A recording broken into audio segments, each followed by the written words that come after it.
Barbara.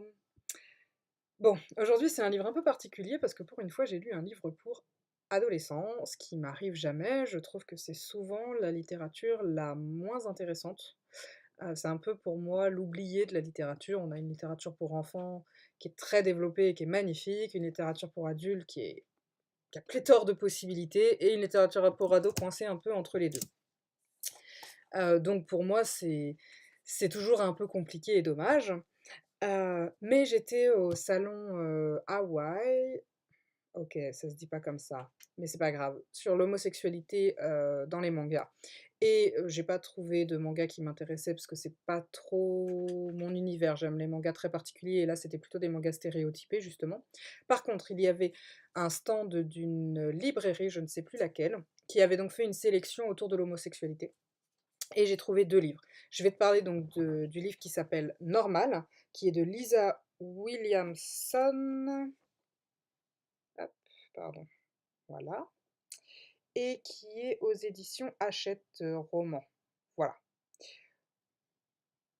Donc, en anglais, le titre est plus intéressant parce que c'est The Art of Being Normal, donc l'art de devenir normal.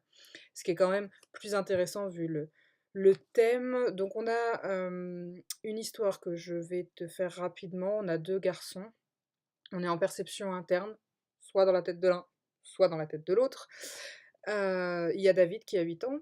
Non, pardon, il y a David qui, quand il avait 8 ans, a dit devant sa classe vouloir être une fille quand on lui a demandé ce qu'il voulait être quand il serait plus grand et qui depuis est la risée du bahut. En l'occurrence, je crois qu'ils sont au collège, l'équivalent, parce que c'est aux États-Unis. Et donc, il est la risée du bahut et ça se passe pas très bien pour lui. Et ensuite, on dit de lui qu'il est homosexuel et il est avec 2 amis. Il a 2 amis.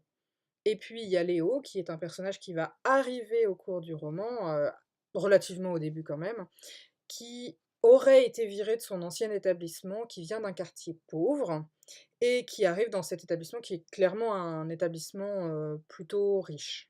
Voilà. Donc on a 2 personnages principaux, on passe de l'un à l'autre. Dès le début, on sait que David est donc transsexuel. Le résumé, je vais te lire rapidement le dos de couverture parce qu'il est assez juste par rapport au roman, même s'il s'attarde que sur un des 2 personnages.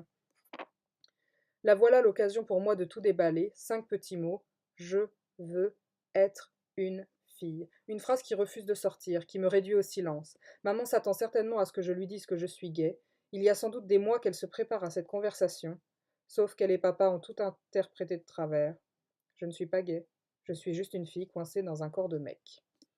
En parlant de ce dernier mot, c'est le seul mot du roman qui m'a gênée. C'est un roman qui a un vocabulaire très étendu, qui est vraiment fluide et sympathique à lire, qui se lit vite, on a envie de savoir la suite et on est vraiment presque tenu en haleine alors qu'il n'y a pas, enfin c'est pas une histoire à suspense, hein, voilà, on est dans une histoire de bahut avec voilà, les disputes, les rencontres, les histoires d'amour, les histoires de haine entre personnages, avec évidemment tout un volet sur la maltraitance. Heu et au niveau du style, il est vraiment bien fait. Moi, je trouve qu'il est fluide. Le mot mec me dérange. Alors le mot mec me dérange surtout quand c'est une phrase où on utilise le mot fille à côté, parce que mec et fille, c'est pas le même niveau de langue et en fait, elle utilise beaucoup le mot mec et enfin non, c'est pas forcément elle, en fait, c'est vraiment la traduction et c'est un travail de traduction. Je sais pas du tout ce qui est utilisé, dans la version anglaise. Mais pour moi, en fait, le mot mec est un peu déplacé alors qu'il arrive de temps en temps dans la conversation ou qu'un des personnages l'utilise, ça me choque pas trop. Mais il est utilisé un peu souvent alors qu'il y a jamais, de pendant féminin à cette familiarité. Voilà.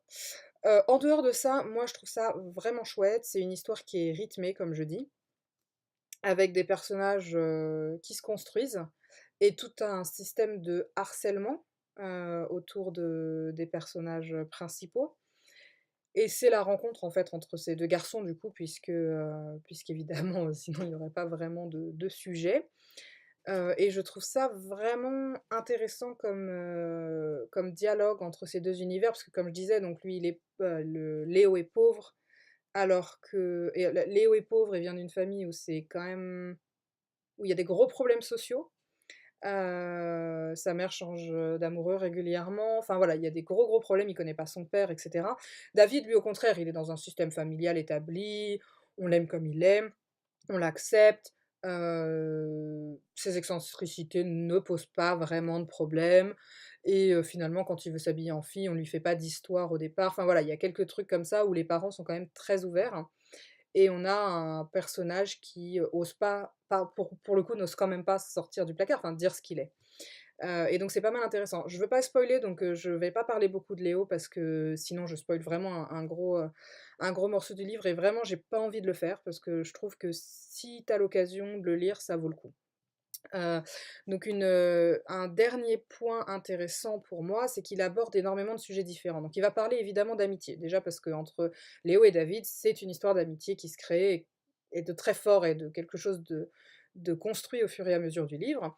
Ensuite parce que ce personnage de Léo n'a pas d'amis alors que le personnage de David en a 2, donc on a vraiment une, réflexion autour de l'amitié. Il est évidemment question d'amour. Voilà, parce que les 2 amis de David sont amoureux l'un avec l'autre, parce que Léo va vivre une histoire d'amour, parce que David est amoureux. Enfin voilà, donc il est question de ça. Ça aborde, évidemment tout ce qui est de l'ordre de la transgression, de l'ordre de l'assumance, enfin le fait de s'assumer, de dire, «Je suis trans, je suis différent», enfin voilà. Le fait que des gens peuvent l'apprendre même si on l'a pas dit et comment on gère la situation ou pas. Tout ce qui est évidemment violence. On est dans un lycée, à mon avis, plutôt qu'un collège d'ailleurs, je me suis trompée tout à l'heure et donc toutes les haines sont fortement, visibles et nommées et je trouve ça assez intéressant en tant que tel. Ça parle d'abandon. Voilà, c'est vraiment un livre qui va regrouper des sujets fondamentaux pardon. C'est un livre qui va regrouper des sujets fondamentaux de l'adolescence, qui le fait avec une histoire intéressante et qui, pour une fois, a des personnages hauts en couleur, complexes, qui ont des relations complexes avec eux-mêmes et avec les autres. Mais voilà, je trouve qu'on n'est pas dans la simplification et on n'est absolument pas dans un livre où il y a des héros et ça fait vraiment du bien.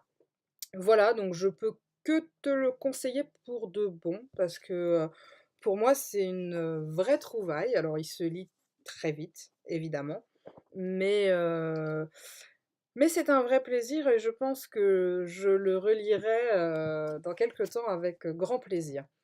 Voilà, c'est tout pour, ce livre et je t'embrasse très fort. À bientôt.